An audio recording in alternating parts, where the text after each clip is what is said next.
Welcome to Genesis Banjo, a safe haven for absolute beginners, frustrated players, and disillusioned prodigals ready to give the five-string just one more chance.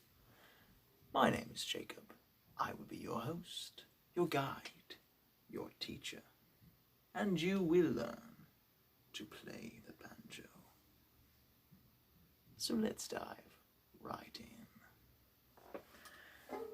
Hello everybody, we are back. This is episode 2 of Genesis Banjo. And before we jump right in, I do want to clarify one little point that I missed in episode 1 concerning right hand technique.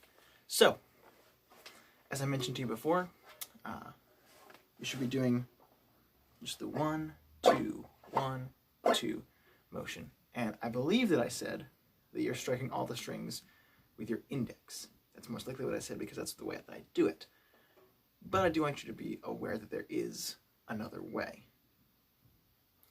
And this is kind of a choice that each player has to make for themselves.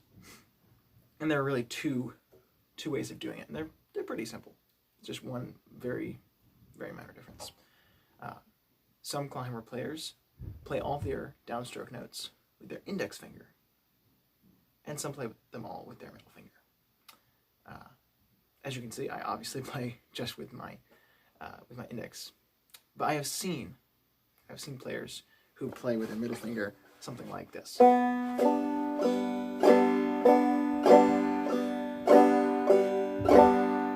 as you can tell, I'm not very accurate with my middle finger in comparison to the index, because I've never played with my middle finger. I've always played with the index, and that's always felt right for me. But being a beginner will probably take you some time to discover which one is the right one for you. So my advice is try both. See which one feels more natural after you've put in a couple of weeks doing it both different ways, and then go with that. So now that we've got that out of the way, let's jump right into the basics, the meat of this lesson. So last week I gave you an exercise in episode 1 that went something like this.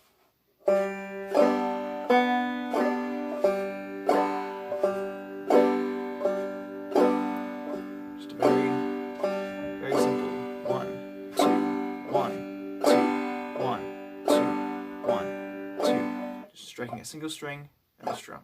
Single string, strum, single string, strum. So hopefully you've practiced that for at least 2 or 3 weeks, consistently every day, probably anywhere from 15 to 30 minutes a day. Again, you don't want to go overboard, but you do want to, if you can practice every day, you will see improvement, I guarantee it. Even if you just practice for, if 15 minutes is all you have, but you do it every day, you will improve, I guarantee. So hopefully you've done that and gotten to a point where this motion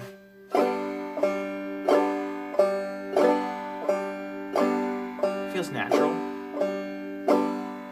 And if you have a metronome, hopefully you can do it to some sort of beat, even if it's very, very slow. We all start somewhere. So now we're going to add something onto this very basic little rhythm, if you will. And then next lesson, hopefully, I'll be teaching you about chords. And we will be playing our very first, what is probably for many of you, your very first song. I'll teach you how to play at least one simple song on the banjo. So you have that to look forward to next week. But this week is another small part of setup that we need in order to get there. So this week is all about the thumb, the mightiest appendage in all of Banjodom, or the mightiest digit of the most important appendage. So remember last week that I said as you're playing, you want your thumb to land on that funny short 5th string. So it lands here, and perfectly like against the head also. But you're not doing anything with it yet. Well, there's a reason that I had you bring it down onto the string, but not do anything, because that's an important part of the motion. And this is where a lot of the difficulty for new players, and for myself in learning the style and the very basics, is the motion that I'm about to teach you. So it's going to take a little while. So what you're going to do is you have your basic rhythm.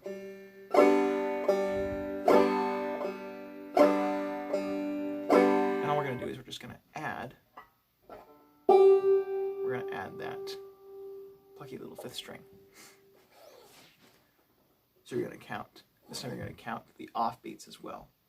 So instead of counting 1, 2, 1, 2, 1, 2, we're now going to count 1 and 2 and 1 and 2 and 1 and 2 and it's the same speed, it's the same amount of time. It's just that we're differentiating between more beats. So what I want you to do is have this rhythm, and on the end we're going to add the thumb. So 1 and 2 and 1 and 2 and 1 and 2 and 1 and 2 and 1 and 2 and. So that last bit the thumb plays is, like I said, it's called an offbeat, because it's not directly on the emphasis, which would be the 1 or the 2, whereas the single note is on the 1, the strum is on the 2. This one comes after the 2, but before the 3 or before the next 1, depending on how you're counting time. 1, 2, and 1, 2, and 1, 2, and 1, 2, and. So you can see that the motion that my thumb makes is just, it comes, it doesn't really pull or push down at all. It doesn't push on the string, it doesn't pull on the string. Ideally, that's where you'll want to aim for. But when you start, you will accidentally snap it and make awful noises without meaning to. But you want to bring the thumb up and off of the string in a way where you're not like yanking it out with your thumb behind it. You're not like pushing down on it either. So bring the thumb up and out. And this is the part of the motion that is difficult for a lot of players, because it doesn't make a whole lot of sense. It doesn't feel right at first, but it will. If you give it time, it will feel right eventually. I've been playing for 3.5, 4 years now, and it's as natural to me as any other natural thing. It's just I don't have to think about it anymore, and that's eventually where you'll end up. And that goes back to that little thing called automaticity that I mentioned before, which is, in simple terms, it's the ability to perform a task while being focused on something else. So I can easily play this rhythm while holding a conversation, while I could do it while reading a book, I could do it while watching a movie, I could be very nice to other people, I can do it to the beat of a metronome. It's automatic. That's what that means. And eventually you will get there. But this is the beginning stage, and for right now it's probably going to feel a little bit weird. That's all that I have to add to your exercise regimen. And this again you should probably spend, if you're practicing every day for 15 minutes a day, you should probably spend at least 2 or 3 weeks just on this part, just the adding of the thumb on top of the rest of the stuff that we talked about. Yeah, it should be about 2 or 3 weeks, maybe 4 or 5 for some of you.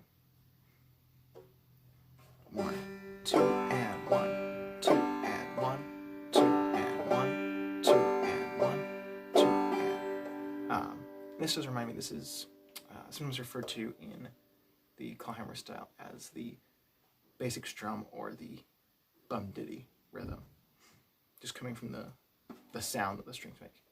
Bum-ditty, bum-ditty, bum-ditty, bum-ditty. Just another way of mimicking that 1, 2, and 1, 2, and 1, 2, and 1, 2, and sort of sound. And this is absolutely foundational to 95+% of clawhammer songs that were ever written. Maybe 99. There are a few that don't follow this, but those are weird outliers,